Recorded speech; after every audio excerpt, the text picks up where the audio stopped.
Selamat malam pemirsa, senang sekali hari ini malam hari kembali menyapa Anda di Indonesia Business Forum bersama dengan saya Celia Alexandra. Hari ini tahun baru Imlek, kita ketahui juga ini sebagai tahun ular kayu. Yang menjadi perhatian kita pasti berfokus pada ular kayu pemirsa. Bagaimana kemudian bisnis di tahun ular kayu? Bisnis apa saja, sektor mana saja yang akan ekspansi atau mengalami pertumbuhan? Dan sektor mana saja yang akan mengalami penurunan di tahun 2025 ini? Tentu saja tidak hanya itu, tidak hanya soal bisnis, kita juga akan membahas bagaimana pertumbuhan ekonomi Indonesia. Apakah sejalan dengan tahun ular kayu? Dan juga kita sudah siapkan ini sejalankah dengan data dan juga kondisi ekonomi yang ada di Indonesia saat ini. Bersama dengan narasumber yang sudah kami undang pada malam hari ini pemirsa. Di samping saya ada Bapak Gunadili, ahli Feng Shui. Selamat malam Mbak. Malam. Selamat malam. Oke, di samping saya juga ada Dr. Eklos yang merupakan pengusaha kosmetik. Selamat malam dokter. Ya, selamat malam Mbak Celia. Di sebelah kiri saya ada Ibu Afiliani, Waketum dari Makro Mikro Ekonomi Kadin Indonesia. Selamat malam. Dan juga ada Pak Tom MC Ifle nih, namanya agak susah. Iya, Tom MC Ifle. Oke, ini influencer bisnis. Selamat malam Mbak. Halo, selamat malam semuanya. Oke, pemirsa, sebelum kita masuk dalam perbincangan kita mengenai cuan atau ciong di tahun ini, kita saksikan informasi berikut untuk Anda. Tahun baru Imlek 2025 menandai dimulainya tahun ular kayu. Tidak hanya momen perayaan, prediksi terhadap kehidupan karir, finansial, dan bisnis juga dihubungkan dengan kombinasi energi ular dan elemen kayu ini. Dalam kalender Cina, ular menandakan pengetahuan, keberanian, intuisi, dan kebijaksanaan. Sementara kayu melambangkan pertumbuhan dan perubahan.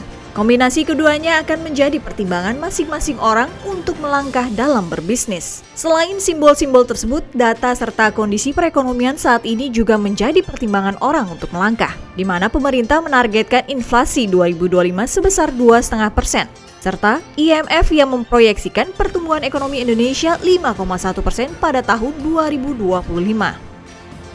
Untuk tahun ular ini khususnya semoga kita diberikan kelancaran dari rezeki, terus kesehatan dan juga kemakmuran lah bagi teman-teman Chinese khususnya.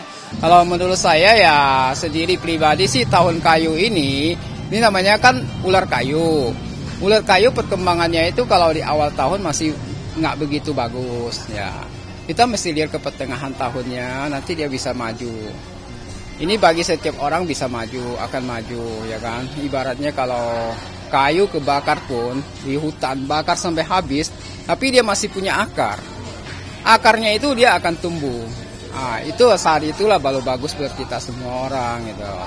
Jadi ya tetap aja bagi manusia kita harus berusaha. Jangan sok dia menunggu aja, nggak bisa. Namun pastinya setiap orang berharap tahun ular kayu ini akan memberikan cuan besar dan jauh dari ciong. Ya pemirsa, harapan besar pasti diprediksikan terjadi di tahun 2025 ini. Pasalnya kita lihat juga hujan begitu deras begitu ya. Banjir di mana-mana di Indonesia saat ini. Tapi Pak Gunadi, kalau melihat dari kondisi cuaca begitu, katanya kan kalau cuacanya hujan itu membawa rejeki. Ini bagaimana tanggapannya? Benar tidak? Secara mitos, iya. Faktanya bagaimana? Oh, faktanya kan memang ini lagi musim hujan. Oh gitu. Kan lagi musim hujan. Mungkin kalau sekarang di negara, kan kalau kita di sini hujan, di Aussie musim panas ya nggak akan hujan. Oke, tapi kalau kita berbicara soal bisnis, kira-kira sektor apa saja yang kemudian akan cuan dan juga ciong di tahun ini?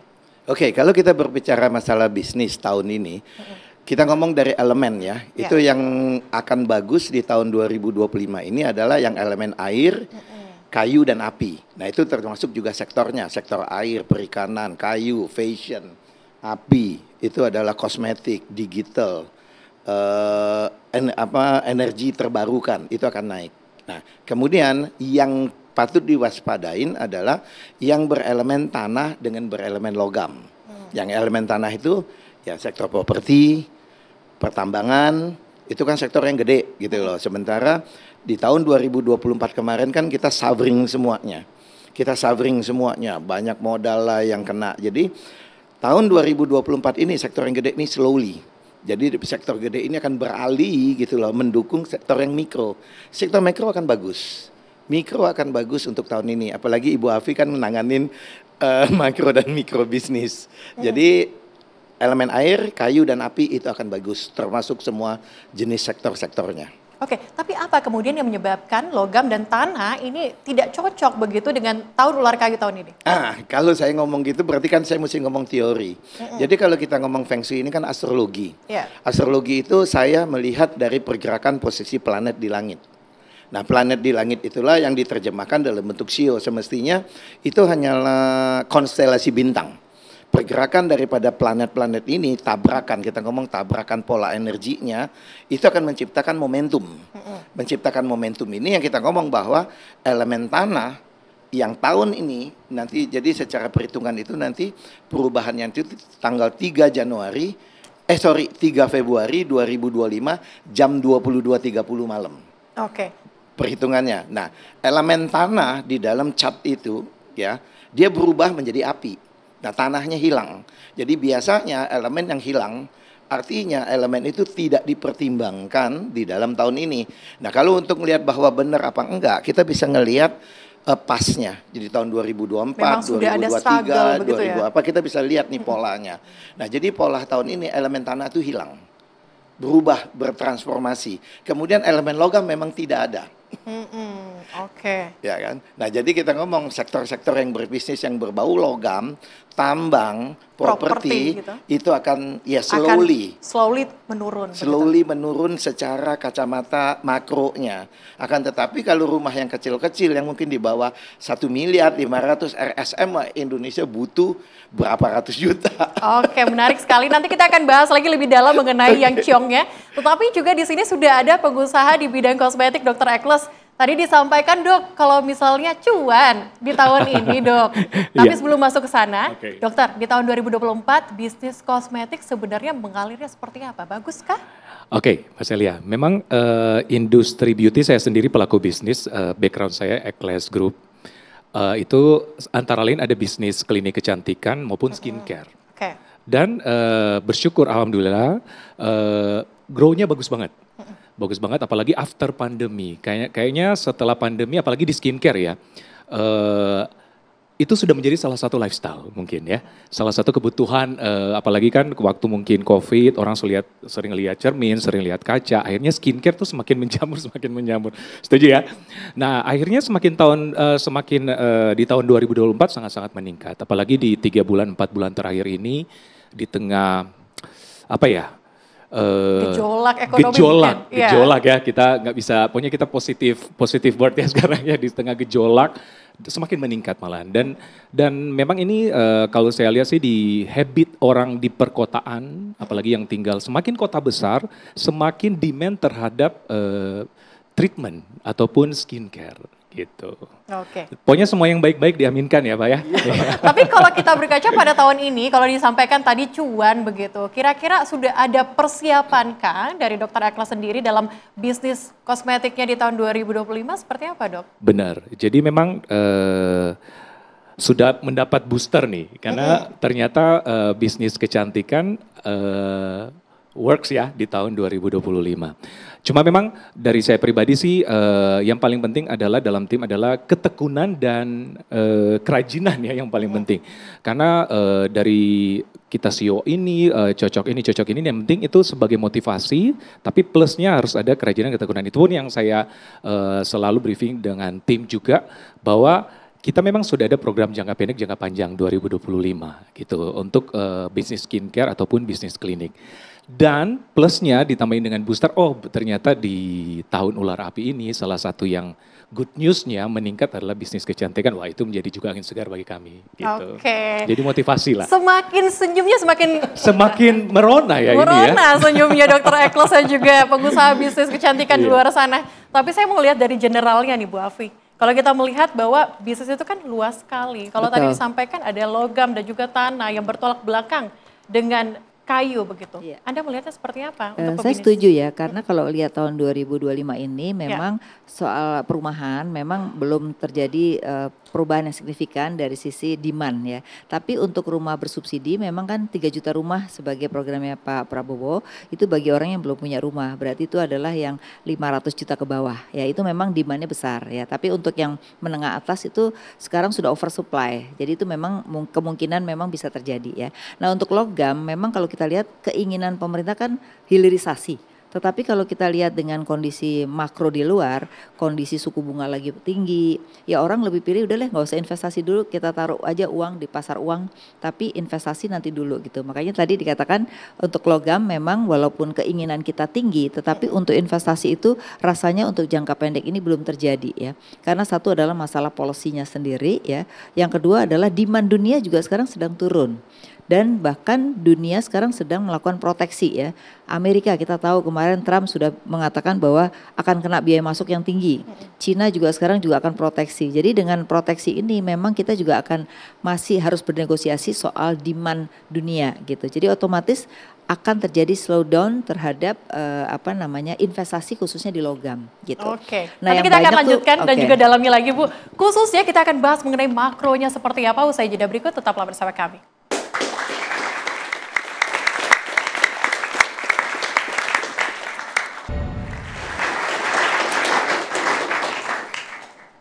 Ya pemirsa, masih di Indonesia Business Forum, kita lanjutkan diskusi kita yang sangat menarik pada malam hari ini Bu Afi. Kalau tadi kita sudah berbicara mengenai demand, begitu permintaan internasional. Tapi bagaimana kemudian Kadin ini mempersiapkan dan juga mendorong bisnis-bisnis yang dirasa akan mengalami penurunan di tahun ini? Oke, Kadin masih melihat bahwa demand domestik itu masih bagus. Jadi lebih fokus pada satu demand domestik ya. Tapi kedua tetap sekarang ikut dengan World Economic Forum itu sebenarnya ikut negosiasi dengan presiden dengan pengusaha-pengusaha yang ada di luar. Nah, oleh karena itu mereka tetap melakukan hal-hal yang positif untuk investasi. Tapi pada kenyataannya kan kita harus menunggu waktunya di mana satu Trump banyak kebijakan baru yang pasti itu akan berdampak kepada pengusaha seluruh dunia gitu. Sehingga pasti saat ini adalah strategi-strategi baru yang harus dilakukan oleh Kadin juga untuk mensiasati ya kan. Karena apa, momentum Trump ini bisa kita manfaatkan juga sebagai kepanjangan tangan. Kalau dengan Cina dia kenakan yang tinggi harusnya bisa lewat kita gitu ya. Nah itu harus kita manfaatkan. Oleh karena itu memang strategi baru harus dilakukan juga oleh para pengusaha kita agar kita tidak terlewat dengan situasi yang berubah setiap saat ya. Karena sekarang ini beda dengan dulu. Kalau dulu itu segala sesuatu yang kita lakukan sekali jangka panjang. Kalau sekarang ini berubahnya begitu cepat. Maka pengusaha kita juga tuntutannya sangat tinggi untuk berubah sesuai dengan situasi dan kondisi. Gitu. Oke, harus mudah beradaptasi begitu intinya Bu Setuju ya dengan sekali. kondisi global yang penuh dengan gejolak. Pak Tom, oke, kalau pada hari ini Anda sebagai influencer bisnis pasti banyak sekali klien Anda yang mungkin masih percaya dengan Feng Shui. Dari 100% ada berapa banyak sih Pak? Kemungkinan ada 99%. 99%. Kenapa dan bagaimana menghadapinya? Ya, 99. Jadi gini, bisnis itu adalah sesuatu yang sangat-sangat tidak pasti. Oke. Ya bisa kita sudah mempersiapkan bisnis plan, sudah melakukan perencanaan segala sesuatunya sudah matang, begitu keluar ternyata gagal. Datanglah ahli Feng Shui, bilang pintunya salah. Jadi mereka merasa bahwa bisnis itu juga dipengaruhi oleh hal-hal yang tidak berhubungan dengan bisnis. Tapi kalau saya bisa bagi, ada 3 tipe pengusaha. Ada tipe saintis, ada yang pragmatis, dan juga yang spiritualis. Nah si saintis ini dia menggunakan Feng Shui berdasarkan data.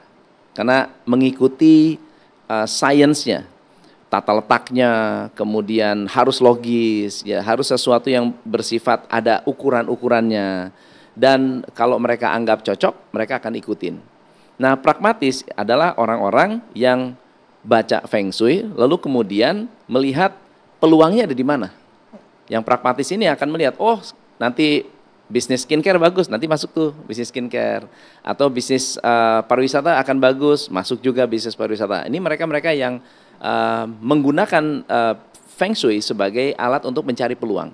Tapi yang ketiga adalah spiritualis. Nah mereka yang mencari alignment, mencari keselarasan. Oh saya sionya apa, harus melakukan apa. Kalau saya ciong, saya harus melakukan apa. Kalau saya lagi cuan, saya harus melakukan apa. Jadi mereka memiliki cara-caranya sendiri dan memanfaatkan Feng Shui sebagai alat untuk membangun bisnis mereka secara lebih efektif lagi. Oke, tapi saran apa yang kemudian Anda sampaikan kepada para klien di tahun 2025 ini khususnya yang logam dan juga tanah tadi? Nah, ini menarik. Karena 2025 sebetulnya pola-polanya sudah terbaca sejak 2024-2023. Contohnya, saya nggak tahu nanti harus dikonfirm dengan ahli Feng Shui, tapi saya melihat bahwa teknologi, kemudian digitalisasi, perilaku konsumen yang berubah, kemudian pariwisata, entertainment, itu adalah bisnis-bisnis yang growing, itu bisnis-bisnis yang booming. Apakah confirm? Nanti dicek sama ahli Feng Shui ya, Pak Gunadi. Lalu kemudian yang kedua adalah 2025 adalah tahun transformasi. Setelah kita dimanjakan oleh pandemi bukannya krisis, malah banyak pengusaha yang booming sekali. Dimanjakan, mereka merasa bahwa oh saya hebat, oh saya luar biasa, padahal bukan. Itu karena pola masyarakatnya tiba-tiba berubah, mereka duitnya banyak tersimpan, mereka bisa spending untuk sepeda yang mahal, mobil yang alat-alat olahraga yang mahal, lalu kemudian selesai. 2023 adalah the real issue-nya. 2024 udah habis. Nah, 2025 pertanyaannya adalah mau nggak adaptasi? Nah, kalau mau adaptasi, 2025 pasti akan dapat peluang-peluang yang banyak. Oke, siap. Tapi saya mau tanya juga, Pak Gunadi, kalau tadi kita tarik ada tanggapan begitu ya, ada pertanyaan, apakah memang kalau kita ketahui Feng Shui ini memang sudah bisa terbaca dari beberapa atau tahun sebelumnya atau seperti apa? Iya, saya bisa membaca sampai 100 tahun ke depan, karena matematik. Jadi seperti kalau kita lihat ramalan zaman dulu Rangga Warsito, Nostradamus, dia udah bisa membaca sampai berapa ratus kan tahun ke depan. Semestinya ya dua kemungkinan, mereka punya kemampuan spiritual yang tembus ke future atau punya perhitungan. Nah, alam semesta ini, bumi kita udah 4,5 miliar tahun. Kita bumi ini udah 4,5 miliar tahun. Bumi berputar ngelilingin matahari, nggak berubah. Lebih kurang 365 hari bergeser begitu-begitu aja. Makanya kalau kita belajar astrologi, semua astrologi lah. Kalau di Cina ada namanya kalender kalender farmer kalender petani untuk ngelihat kapan nanam, kapan apa. Di Jawa ada, kita punya kalender Pranata Mangsa. Justru risetnya saya, Jawa itu udah paling tua. 5.000 tahun sebelum Masehi kita sudah ada untuk penanggalan Jawa. Cuman masalahnya generasi kita sudah tidak peduli.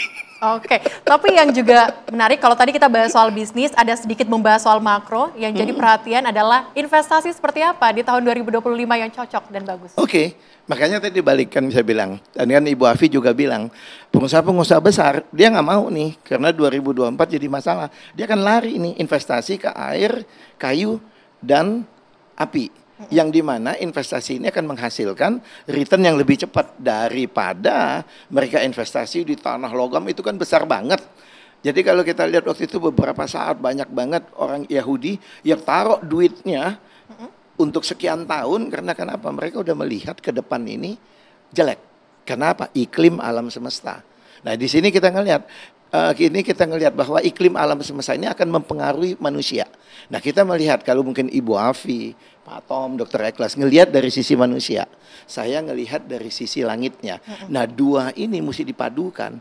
Dari sisi manusia tetap kita harus bekerja keras, tetap kita nggak boleh putus asa. Tapi kita juga mesti ngerti, sama kayak kita lihat di Google Map, oh jalan ini macet, saya muter aja boleh dong.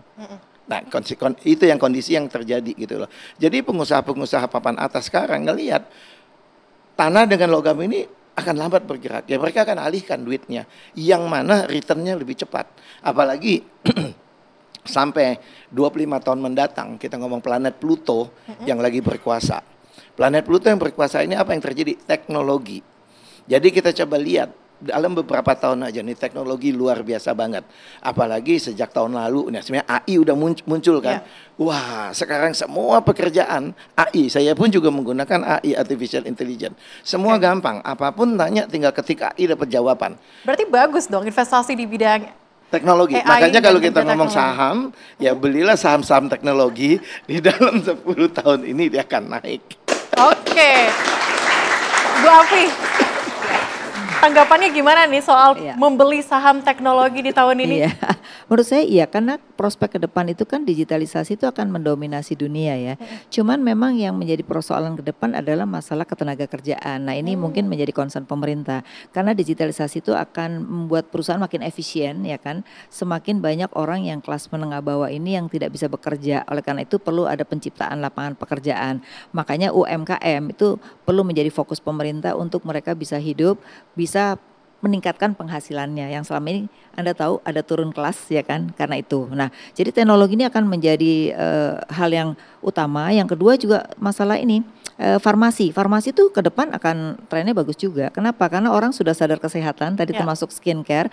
Itu luar biasa. Pameran-pameran itu membuat orang itu ternyata kaget sekali demand-nya begitu naik gitu. Jadi saya melihatnya demand domestik kita ini masih akan memberikan potensi yang besar. Baik Bu Afi, oke. Sebelum kita lanjutkan pemirsa, saya akan ajak Anda untuk menuju ke Breaking News TV One bersama dengan rekan kami, Zinka Nila. Kita kembali di Indonesia Business Forum pemirsa. Kalau tadi kita sudah bahas dari sisi mikro, kali ini kita akan bahas dari sisi makro untuk Indonesia seperti apa. Di tahun 2025 pertumbuhan Indonesia ini diprediksi akan mencapai 5,1%. Kalau dilihat di tautan kayu, apakah ini sejalan dan bisa terrealisasi? Yes, gitu loh. Kenapa? Kan saya bilang bahwa tahun ini gitu loh, Indonesia akan lebih baik. Oke. Akan lebih baik dibandingkan tahun lalu. Karena kenapa? Kalau kita ngomong secara Feng Shui, tahun lalu itu Indonesia ciong total. Kenapa itu? Ada ikan kan kita ngomong kan, kita banyak dasar ilmu. Jadi ada kita namanya tuh atau 4 pilar. 4-4-nya tuh ciong di Indonesia. Makanya ekonomi turun. Makanya kalau kita ngomong dari 2022-2023 di tahun 2024 kan makronya indikatornya benar-benar turun. Nah, tahun ini akan naik lagi. Tapi gitu loh, tapi tahun ini orang yang kolaborasi, perusahaan yang kolaborasi yang akan bagus. Nah, makanya tadi yang pengusaha-pengusaha gede akan turun nih taruh duitnya. Jadi yang bawa naik. Yang tidak kolaborasi akan ketinggalan. Tapi satu lagi, jeleknya di mana? Gitu loh, Mbak. Akan banyak terjadi masalah hukum. Akan banyak terjadi sikut-sikutan, terutama di pemerintah. Kita tunggu. Oke, artinya kolaborasi ini dalam bentuk apa? Apakah kolaborasi sesama elemen kah atau seperti apa yang Minimal perusahaan dulu. Oke. Perusahaan itu dia cocok nggak? Dia akan investasi nggak? Kalau cocok akan jadi, makanya sebagian mesti tanya saya atau ahli Feng Shui. Dia cocok nggak untuk kolaborasi? Kadang-kadang walaupun cocok, misalnya sama-sama bank aja. Misalnya kalau Ibu, saya cocok nggak di BCA atau Mandiri? Walaupun sama-sama bank, tapi elemen saya bisa berbeda. Saya bisa cocok di BCA atau saya lebih cocok di Mandiri. Nah itu akan menentukan masa depan kita kan. Walaupun kerjanya di bank. Oke, tapi kan kalau kita berbicara soal Feng Shui, Betul. pasti kan ada seseorang yang memang kehidupannya ini beruntung terus, ada yang cong terus. Ini bagaimana? Ya kita itu ya saya bilang yang beruntung terus. Kalau kita lihat komik zaman dulu tuh Paman Gober. Oke. Yang cium. Nah, kalau di astrologi ini dari tanggal lahir itu, kita udah bisa lihat, wah orang ini beruntung terus umur hidup. Ada yang memang orang itu yang saya bilang tulang kaya. Tapi ada yang ngomong, ya ini tulang miskin deh gitu loh. Ya, jadi kalau di Jawa bilang ini balung suge, ini balung kere. Nah itu kita bisa menghitung. Bukan hanya mitos, tapi itu ada balung kere atau balung suge. Itu langsung kelihatan, wah ini balung suge, ini balung kere. Ada yang kita bisa hitung. Ini dia punya istri pasangan 5 atau 6. Kan banyak yang begitu. Oke, semua bisa terlihat dengan Feng Shui begitu ya Pak ya? Betul. Bu Afilia, nih pertumbuhan ekonomi sepertinya akan tercapai 5,1 sesuai dengan prediksi IMF.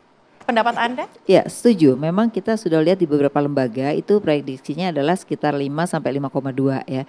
Kenapa? Karena memang daya dukung terutama masih pada konsumsi di mana kita kelas atas dan kelas menengah atas itu menjadi daya dukung utama. Hampir 70% konsumsi itu adalah mereka yang memang pendapatannya tuh nggak kena dampak terhadap inflasi gitu. Memang ada penurunan kelas sebanyak 1 juta orang, tapi itu sebenarnya secara kontribusi total konsumsi itu tidak terlalu pengaruh gitu. Nah, yang kedua memang investasi nih yang masih mungkin belum kinclong di tahun ini ya. Kalaupun ada, mereka lebih banyak, saya setuju tadi, kolaborasi. Kenapa? Sekarang itu kalau orang nggak membentuk ekosistem, baik itu ekosistem internal maupun ekosistem dengan eksternal, itu akan susah. Kenapa? Karena sekarang untuk melihat demand, baik itu demand di eksternal maupun internal, itu memang butuh kolaborasi. Jadi tanpa kolaborasi memang perusahaan-perusahaan itu sudah banyak yang sekarang itu menurun, bahkan banyak yang tutup gitu. Setuju saya dengan kolaborasi tadi gitu. Jadi 5,2 itu nggak sulit untuk tahun ini bisa dicapai. Oke, menyambung kolaborasi, Pak Tom, apakah kolaborasi ini juga Anda sarankan kepada klien-klien Anda di tahun 2025? Ya, ini menarik karena di 2024 banyak pengusaha yang merasa bahwa wah turun, berarti 2025 akan gelap, 2025 akan stagnan. Nah, saya menganjurkan ada 5 poin. Yang pertama adalah mereka harus mengembalikan kepada core competence mereka. Pengusaha itu harus punya kompetensi utama. Kekuatan mereka apa, fundamentalnya seperti apa, termasuk sistemasi, manajemen, harus kuat. Yang kedua adalah mereka harus berani mencoba hal baru. Dalam arti berkolaborasi, membuka peluang-peluang, melihat potensi-potensi, mungkin pivot atau diversifikasi. Yang ketiga adalah ada beberapa yang membutuhkan perubahan dari sisi timnya. Karena habit customer yang sekarang membutuhkan tim yang lebih dinamis, yang mau bikin konten, yang mau mereview produk secara live, dan ini membutuhkan tim yang berbeda dengan tim-tim yang jadul punya gitu. Lalu kemudian yang keempat adalah harus mau menerapkan implementasi data, menggunakan data sebagai alat pengambilan keputusan, dan yang terakhir adalah harus mau menerapkan teknologi. Kalau ditambah satu, tanya ahli Feng Shui. Oke, menarik. Tapi yang menjadi perhatian juga, kalau tadi kita lihat dari segi kecantikan itu bagus begitu ya Dr. Ekles. Tetapi ada kewaspadaan tidak di tahun 2025? Pasalnya tadi sampaikan ada kolaborasi itu bagus, apakah juga mempertimbangkan kolaborasi di 2025? Gimana nih? Ya, benar.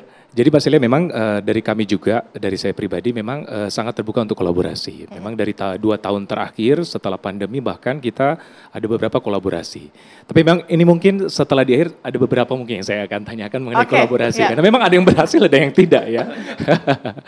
Iya, jadi tapi tetap tidak kapok untuk berkolaborasi gitu. Jadi memang saya rasa sih sebagai seorang pengusaha atau pebisnis dalam segi apapun, ya memang tidak ada salahnya kita berkolaborasi ya. Setuju ya Bapak Ibu ya. Tapi mungkin yang juga saya ingin konsultasi ke Pak Gunaidi ini, di samping masukan-masukan tadi dari Bu Afiliani, Pak Tom, ini mungkin mewakili pengusaha-pengusaha skincare atau industri kecantikan memang sudah dapat mood booster di bawah, oke, akan berhasil di tahun 2025. Ular kayu di 2025. Tapi mungkin selain yang masukan-masukan tadi, yang dikatakan Pak Tom itu plus satunya dari segi Feng Shui, apa yang harus kita lakukan gitu, supaya kita memang bersinar banget di tahun 2025. Oke, gimana Pak? Oke, kalau kita ngelihat dari sisi Feng Shui itu kan, kita kan ngelihat Feng Shui kan bahwa manusia itu antara langit dan bumi. Jadi kita seperti kayak hamburger. Nah, kalau tadi saya menghitung prediksi adalah pergerakan daripada langit.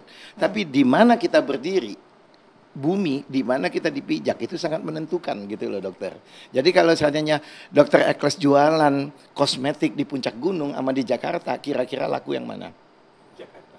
Di Jakarta otomatis. Nah, jadi dengan kondisi di sini fungsi daripada Feng Shui bumi. Bumi ini akan memberikan energi kepada tempat atau kantor Dokter Ekles gitu loh. Bagus apa enggak pola energinya, dan itu mesti sesuai dengan satu tanggal lahirnya Dokter Ekles, kemudian bisnisnya Dokter Ekles. Jadi kalau Dokter Ekles ini bisnisnya api, bumi ini harus mensupport si kecantikan ini. Tapi kalau let's say kita bilang bahwa kecantikan itu elemen api. Tapi kalau ternyata di bumi ini adalah energinya air, di mana air mematikan api, so tinggal tunggu. Itu bisnis tidak akan bisa berkembang habis-habisan. Oke, kita kembali berbicara soal perekonomian Indonesia. Betul. Kalau tadi memang sudah dari segi bisnisnya kecantikan begitu ya, kolaborasi juga sudah ditingkatkan dan sebagainya. Apakah secara general perekonomian Indonesia ini bisa dikatakan, wah makronya luar biasa hebat nih di tahun 2025. Yes, kalau kita lihat bahwa secara perhitungan langit ya, Indonesia ini adalah orang tanah yang Oke, lahir. sebelum dilanjut, sebelum dijelaskan lebih lanjut, kita akan kembali pemirsa usai jeda berikut. Tetaplah bersama kami di Indonesia Business Forum.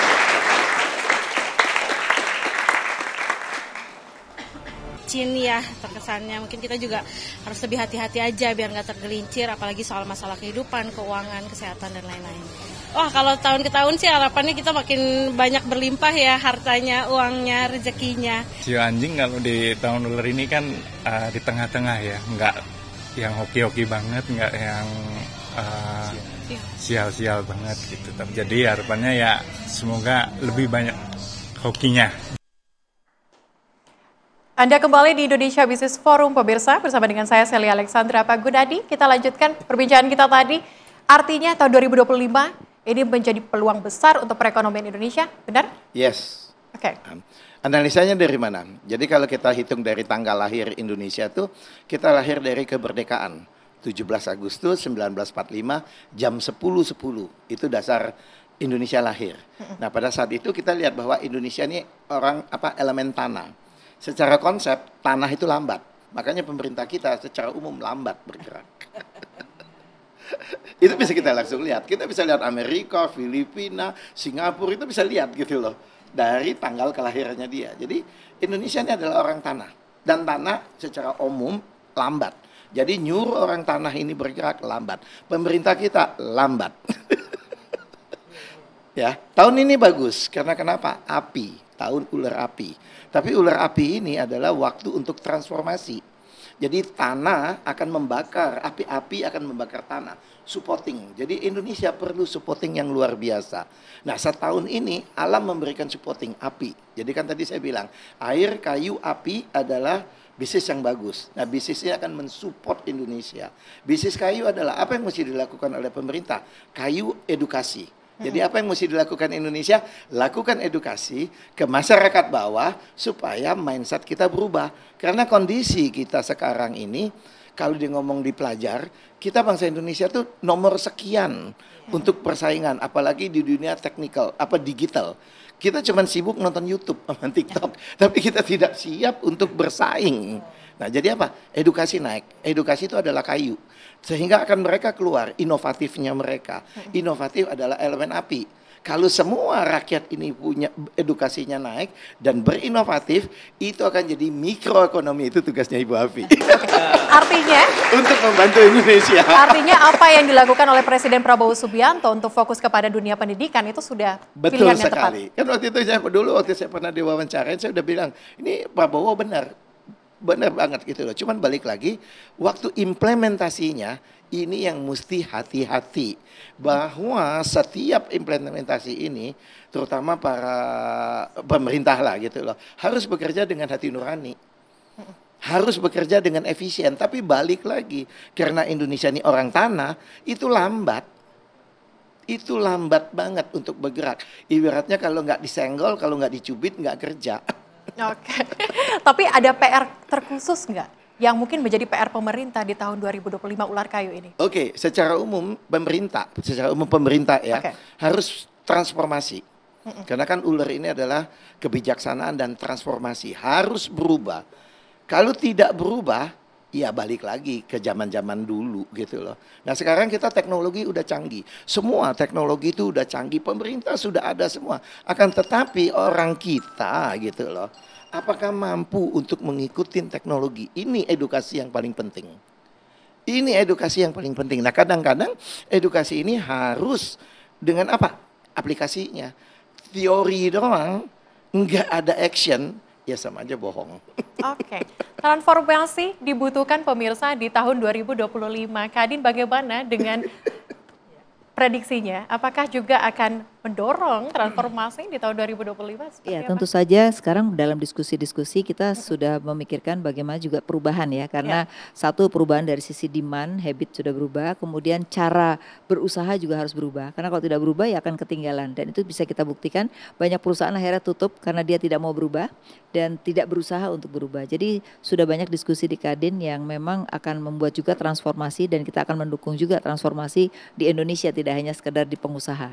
Oke, Pak Tom, Klien Anda mungkin lagi nonton nih, atau pebisnis-pebisnis mungkin lagi nonton, apa kemudian yang Anda suggest-kan atau sarankan di tahun 2025 di Ular Kayu saat ini? Di dalam menjalankan bisnis atau kaitannya dengan Feng Shui, banyak orang yang mencari hoki Ya. atau luck. Pada dasarnya luck itu sudah ada ilmunya, sudah ada penelitiannya, dan luck itu ternyata tidak hanya semata-mata keyakinan atau kepercayaan seperti Feng Shui, tapi juga bisa dirangsang. Yang pertama adalah saya mengingatkan klien-klien saya untuk bahwa peluang itu bisa dimaksimalkan dengan bertemu banyak orang.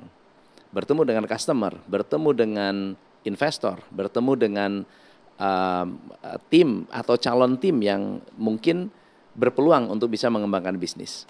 Yang kedua adalah mendengarkan intuisi. Jadi kadang intuisi itu ada firasat di mana kita yakin nih Pak Gunadi bisa bantu saya. Itu harus diikutin. Karena bisa jadi alam semesta memberikan sinyal-sinyal atau tanda-tanda lewat intuisi tadi. Yang ketiga adalah expect good fortune. Kita harus merasa layak menerima kebaikan.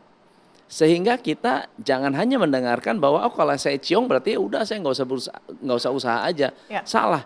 Justru kita expect good fortune, expect bahwa akan terjadi hal baik dalam kehidupan kita. Dan yang terakhir adalah harus bisa membuat semua yang disebut bad luck buat orang lain, buat kita itu adalah good luck. Jadi memutar semua yang orang bilang, wah omset lagi turun. Gimana cara kita memanfaatkan omset yang sedang turun ini menjadi sesuatu yang positif. Kalau saya misalnya amit-amit ketabrak masuk rumah sakit, lalu kemudian kita berpikir, saya sial. Ya udah, tapi kan kita nggak pernah tahu.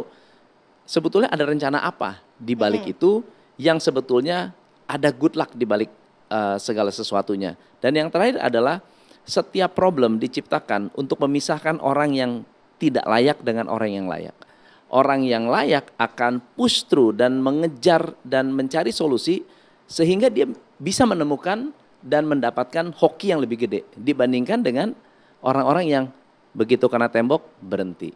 Oke, apakah usaha ini juga akan membantu kita untuk bisa menjadi bring luck mungkin di tahun akhir? Misalnya di awal ciong, kemudian di akhir kita bisa cuan di akhir tahun atau seperti apa? Yes, saya setuju dengan si Pak Tom bilang gitu loh.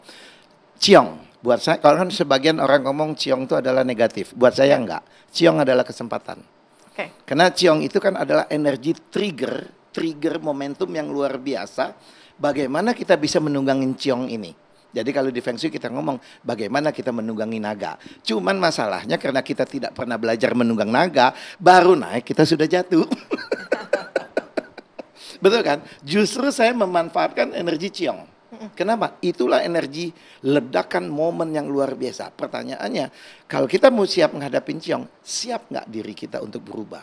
Nah, siap nggak diri kita berubah? Tadi Pak Tom bilang, dengarkan intuisi. Yang tadi kita bilang, kita olah rasa, kita olah batin. Dengan apa? Puasa, agama, doa. Kita dengarkan semua ini. Jadi kalau pepatah kita, if you don't have luck, create your own luck. Oke. Berarti walaupun kita ciong, kita tuh jangan harus putus asa begitu. Mental dan juga usaha ini bisa meningkatkan kemudian bring luck atau membawa cuan lagi begitu ya. Atau justru ciong itu membuat kita jadi lebih dewasa kan. Masalah akan membuat kita jadi lebih dewasa. Kalau tidak ada masalah kita tidak pernah dewasa. Oke, tapi kalau kita berbicara soal yang ciong ini, ada 2 elemen yang ciong di tahun ini. Nggak ada masalah, ada 4. Oke, ada 4. Yang ciong? Ciong. Oke, ada 4 elemen yang ciong di tahun ini. Apa yang kemudian harus diwaspadai dan juga mungkin ini bisa mendatangkan cuan di akhir-akhir tahun ini seperti apa? Sekarang kalau kita ngomong yang ciong, 4 sio yang ciong. Tahun ini kan ular. Ya. Ular, babi, macan, dan monyet. Ya. Oke, ciong nih. Tapi nggak semua orang punya elemen babi, macan, dan monyet. Makanya tergantung tanggal lahir. Jadi kita ngomong babi, macan, monyet ini adalah elemen dari langit. Tapi bisa jadi tahun ini ciong ini buat saya. Ciong ini adalah trigger saya untuk maju. Ciong ini adalah dorongan. Misalnya kita lihat waktu kemarin COVID, semua gitu loh, bisnis jebol. Tapi ternyata Zoom meningkat begitu luar biasa. Bisnis makanan, online, semua booming. Itu adalah kesempatan bagi pengusaha kecil yang nggak pernah usaha, dia bisa jadi usaha. Itu kan kesempatan. Nah, Ya. bisa nggak kita memanfaatkan momentum ini? Nah, disinilah trigger-trigger. Ciong justru buat saya, this the momentum. Bisa nggak kita manfaatin? Nah, tapi untuk bisa terima itu, kita mesti, mindset kita mesti berubah. Skill kita mesti berubah untuk siap menghadapi masalah. Sama misalnya, kita mau ke Amerika, oh sekarang ini musim dingin, apa yang kita mesti siapin? Baju dingin. Kalau kita ke Amerika, ke Eropa, udah tahu musim dingin, pakai baju kaos, namanya cari mati. Harus prepare begitu ya? Prepare. Nah, prepare inilah kita astrologi bisa ngelihat ke depan. Ya. Apa yang akan terjadi beberapa tahun ke depan karena kita menghitung pergerakan planet. Planet bisa dihitung. Bumi berputar kelilingin matahari 365 hari, udah sekian miliar. Oke. Jadi pergerakan ini kita bisa hitung. Musim dingin, musim panas, musim semi kita bisa hitung. Oke, siap. Jadi kalau kita sudah tahu, prepare, kita siap, manfaatin. Ini loh saya tunggu musim dingin. Ini loh ciong ini saya ubah. Jadi jangan pikir, wah ciong saya mati deh, nggak bergerak. Makanya saya setuju Pak Tom bilang, ciong ini adalah trigger kita bagaimana memanfaatkan momentum ini. Oke, Dr. Ekles, di tahun 2025 ular kayu saat ini, apa kemudian yang menjadi harapan dari Dr. Ekles?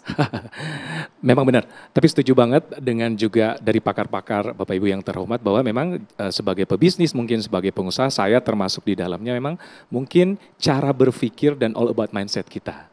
Semoga di tahun 2025 kita cuan semua, otomatis harus juga tekun dan rajin ya Bapak ya. Tapi kan kalau ciong, rubah mindset ya. Bahwa cari jalan, kita harus cari solusi, bukan melihat besarnya gelombang, tapi melihat bagaimana cara kita melewati gelombang itu ya. Gitu. Jadi sebagai pebisnis sih, sebagai pengusaha, apapun itu ya all about mindset. Dan pokoknya kita didoakan semoga cuan di tahun 2025. Amin, cuan di tahun 2025. Terima kasih para narasumber kita yang sudah hadir pada kesempatan kali ini. Dan juga terima kasih untuk adik-adik mahasiswa yang sudah hadir pada malam hari ini. Dan pemirsa, memang fokus kita adalah walaupun ada ciong, tapi jangan putus asa, harus tetap semangat dan juga berusaha. Demikian Indonesia Business Forum, saya Celia Alexandra, mewakili kru yang bertugas, pamit undur diri. Terima kasih dan sampai jumpa.